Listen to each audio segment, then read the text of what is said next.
Otta Kemppisen Suomen ennätys on 7.16 ja Merlin Ottin Pirkkahallissa juoksema halliennätys 7.13. Tämä on kyllä äärimmäisen herkkä tämä 60 metrin lähtö, että tässä ei ole varaa kyllä jäädä yhtään telineisiin, että yleensä se juoksu, varsinkin se kiihdytys tahtoo vähän hajota sitten.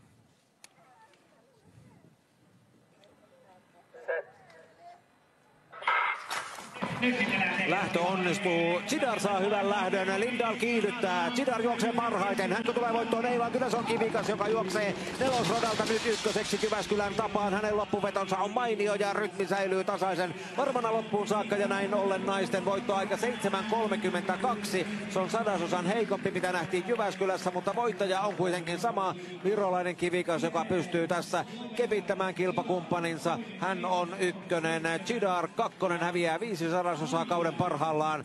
Maslingi on kolmas ja kolmannen sijaan taistelussa Lindahl häviää 1000 osilla. Molemmilla aika 7.39. Lindner Itävallasta on kisan 5. Thunderwood Ruotsista 6.